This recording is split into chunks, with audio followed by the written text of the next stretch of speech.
Kalau di bisnis itu di mental kita sendiri, Mas. Kayak tadi di awal saya cerita, modal saya berbisnis itu karena saya tidak punya jalan lain. Gitu. Jadi setiap ada kendala, saya mikirnya itu harus positif. Gitu. Berarti Tuhan menghendaki saya lebih kuat. Gitu. Kalau saya menyerah, itu kayak tidak percaya sama Tuhan. Ketika saya memulai bisnis, artinya saya mulai bertransaksi dengan Tuhan. Ya Allah, saya punya niat baik loh. Gitu.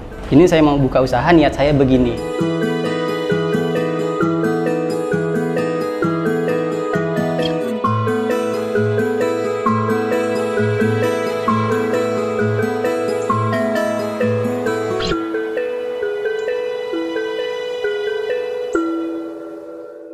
Assalamualaikum warahmatullahi wabarakatuh. Nama saya Ali, saya ownernya Sayurgo sekaligus ownernya Quick Laundry. Sayurgo sendiri outletnya ada di Jalan Kiai Haji Wahid Hashim, di selatannya kantor Samsat. Kalau yang Quick Laundry itu outletnya ada di Cungcangcang.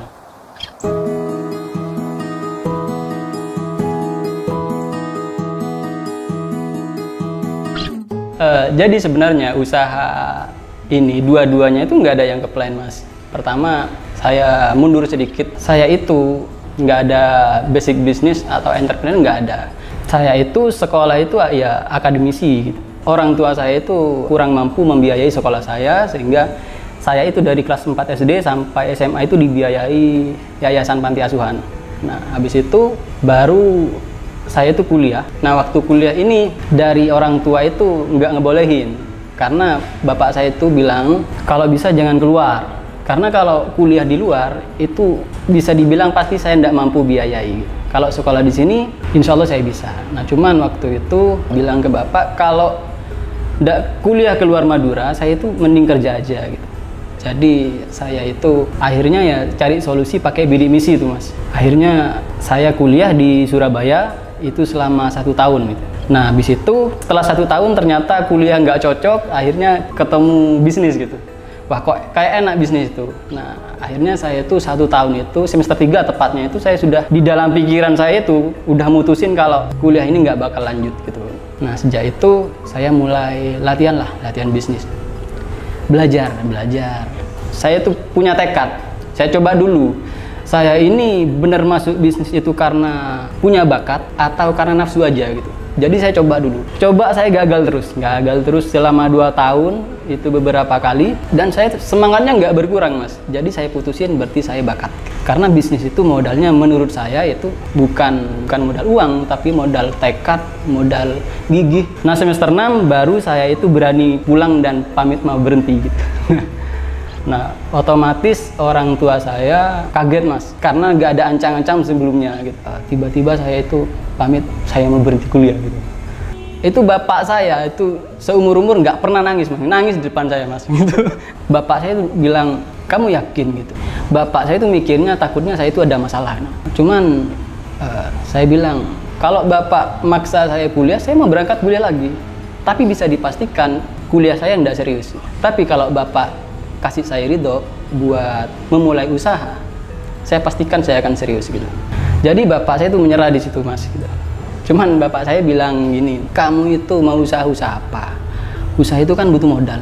Kamu kan tahu bapak itu tidak punya modal. Terus saya bilang ini, Pak, usaha itu artinya itu orang berusaha. Saya itu tidak butuh itu. Yang penting bapak itu ridho, saya tidak punya beban moral ke bapak. Bapak sudah ikhlas, saya akan cari sendiri jalan.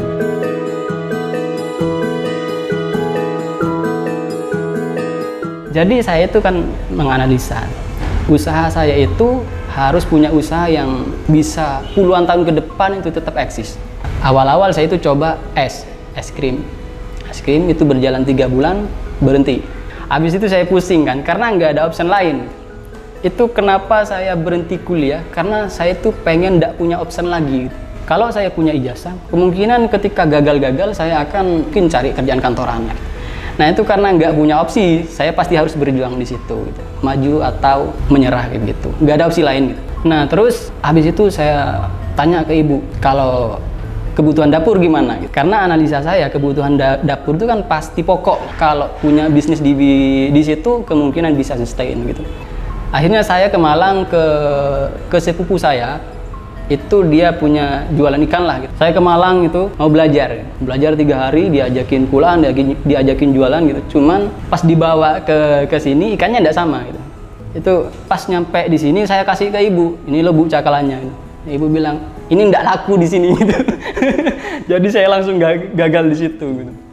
Habis itu saya itu coba bawang Mas. Saya itu cari kulaannya di mana gitu. Nyari ke daerah Trawas gitu. Cari petani bawang, itu ternyata nggak ada gitu. Saya search lagi di Google, itu ternyata tempat kulaannya itu ada di Surabaya gitu. Baliklah saya ke Surabaya. Ternyata ketemu, tempat kulaannya itu ketemu. Cuman saya mikir, saya kalau pulang kosongan, eman, ini udah ketemu nih gitu. Akhirnya saya telepon teman saya, di kontrakan ada uang nggak? Gitu. Ada nih. Saya butuh sekian nih. 1 minggu lagi saya kembaliin. Iya tapi segera ya, soalnya mau dikasih ibu kos. Oke. Jadi saya ke kontrakan dulu terus beli bawang. Itu pakai sepeda motor saya bawa 1 kintal Mas gitu. Pakai sepeda motor dari jam 3 itu sampai habis maghrib ke rumah karena pelan-pelan gitu. Nah saya itu nekat bawa bawang itu supaya apa? Supaya saya ada beban gitu. Kalau ini nggak dijual, utang saya nggak bisa dibayar toh. Jadi besok saya harus jualan gitu. Saya nanya ke ibu, ini mau dijual di mana Bu? Ya di pasar gitu. Pasar di mana? Udah besok ibu antar. Sama ibu itu suruh duduk di pinggir jalan di pasar. Ya udah, kamu jualan di sini gitu. Saya jualan di situ 1 jam laku habis Mas.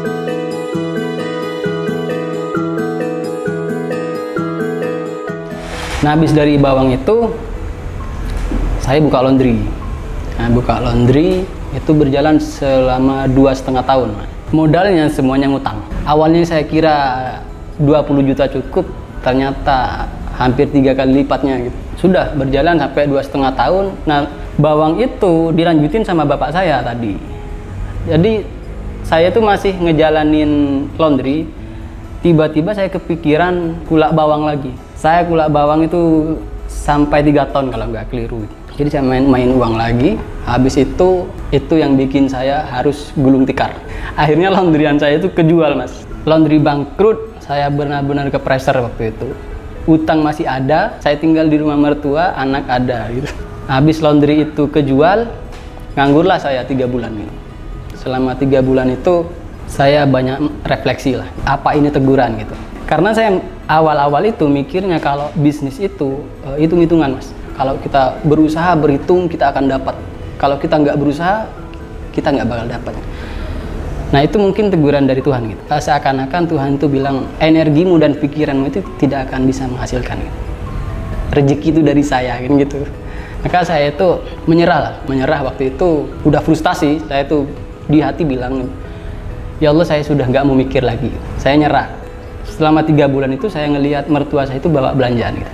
Pagi-pagi kan belanja, sebenarnya kan tiap hari seperti itu, cuman saya nggak nangkep gitu.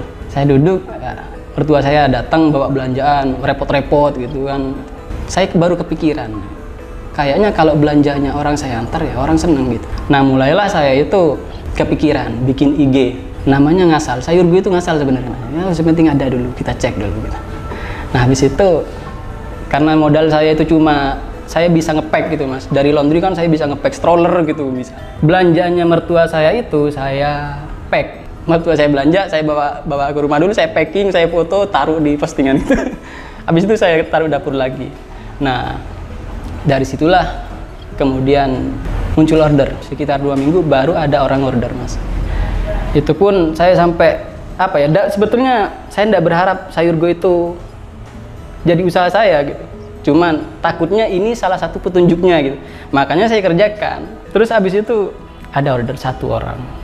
Besoknya 3 orang, besoknya 6 orang gitu. Sampai saya kewalahan. Akhirnya saya mulai bangun tim di situ. Sayur Go itu akhirnya sampai sekarang berjalan 2 tahun.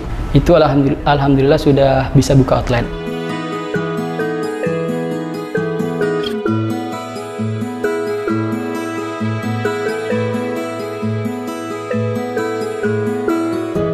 Selama saya pegang Sayur Go itu, saya juga nggak kepikiran buka laundry.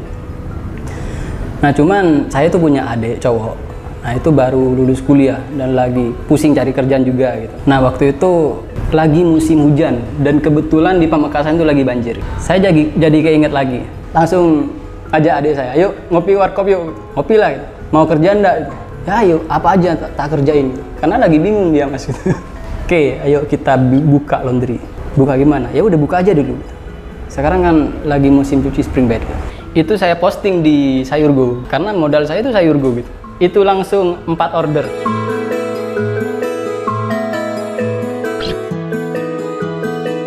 Kalau kendala di usaha itu, saya pikir kalau teknis itu tidak terlalu berasa mas. Kalau teknis itu buat saya itu dipelajari aja. Kalau teknis itu kita bisa sharing kemana-mana, cari ilmu itu banyak. Yang kendala itu menurut saya itu yang paling besar itu di kayak leadership. Nah kayak gitu, kita mengelola bisnis itu ya kan skill utamanya itu. Kalau di bisnis itu di mental kita sendiri mas. Kayak tadi di awal saya cerita, modal saya berbisnis itu karena saya tidak punya jalan lain. Gitu. Jadi setiap ada kendala, saya mikirnya itu harus positif gitu. Berarti Tuhan menghendaki saya lebih kuat gitu. Kalau saya menyerah, itu kayak tidak percaya sama Tuhan. Ketika saya memulai bisnis, artinya saya mulai bertransaksi dengan Tuhan. Ya Allah, saya punya niat baik loh. Gitu. Ini saya mau buka usaha, niat saya begini. Saya tuh bikin, kalau usaha warungnya lah gitu. Ini saya bikin dulu, saya biarin customer bicara gitu. Saya kerjakan, saya layani, mas sampean itu kurang ininya mas. Nah, bisnis saya dibangun dari itu gitu. Karena buat saya itu, kualitas itu bukan apa yang saya inginkan, tapi apa yang konsumen inginkan gitu.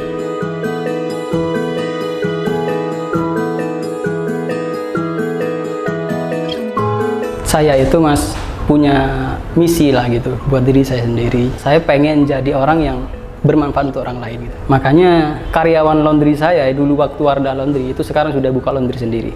Itu saya support, setelah saya jual laundry saya support dia untuk buka sendiri. Terus karyawan saya di Sayurgo itu saya support untuk buka sampingan. Akhirnya habis kerja dari Sayurgo, mereka pulang punya sampingan. Itu 2 orang sudah. Kenapa dulu itu saya berhenti kuliah? Karena ada motivasi tersendiri. Pertama karena saya itu punya ponaan, punya saudara itu yang pendidikannya juga nggak tinggi gitu. Jadi saya punya keinginan saya itu harus sukses, biar mereka itu punya harapan gitu. Karena saya itu sekarang sudah bisa dibilang saya itu bukan S1, saya itu lulusan SMA. Nah, saya pengen mereka itu ketika saya yang ngomong gitu, yuk kita ini pasti bisa, kamu itu pasti bisa. Mereka itu percaya mas. Karena kalau yang ngomong S1, ngomong ke anaknya petani yang nggak lulus SMA nggak lulus, itu mereka nggak bakal percaya gitu. Karena saya tidak pengen ketika suatu saat kalau Allah menghendaki kesuksesan itu melekat satu-satunya sama Tuhan, nggak melekat sama pendidikan, nggak melekat sama apa gitu.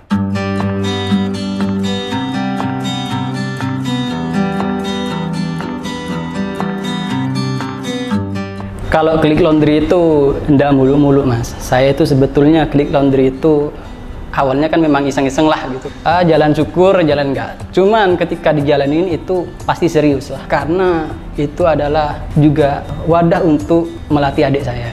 Full serahin ke adik saya. Untuk Klik Laundry itu pengen nguasain Pamekasan dulu, pengen besar di Pamekasan dulu. Makanya kebanyakan Klik Laundry itu online. Cuman yang paling penting di sini laundry itu adalah kepercayaan gitu. Kalau Sayurgo sendiri mengalir aja. Sebetulnya sekarang sudah buka outlet karena saya itu punya target untuk di sini dulu tuh saya pengen autopilot. Setelah di sini tuh sudah berjalan bagus, sudah bisa autopilot, saya itu pengen ke Surabaya. Cuma di situ aja sih mas. Saya tuh nggak terlalu besar gitu. Saya tuh lagi di Pamekasan, saya pengen selesai dulu di Pamekasan, habis itu baru saya plan ke Surabaya. Kalau pasarnya ya sudah pasti lebih gede, cuman persiapannya sekaligus ilmunya harus beda gitu.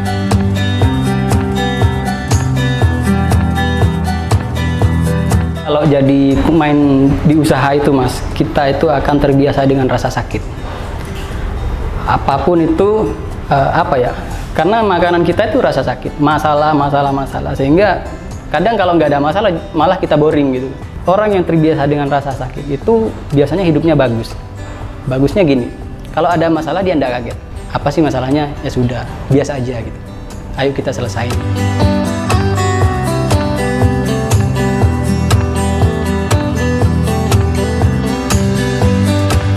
Terima kasih sudah nonton video ini, semoga bisa diambil manfaatnya. Yang baik-baik diambil, kalau ada kurangnya tidak usah diambil. Jangan lupa subscribe channel YouTube-nya Legenda Kreatif. Nah terus apa lagi? Bentar Mas ya. Coba. 1, 2, 3, coba. Oh ya, yang terakhir nih, jangan lupa follow akunnya. Subscribe. Kayak Instagram.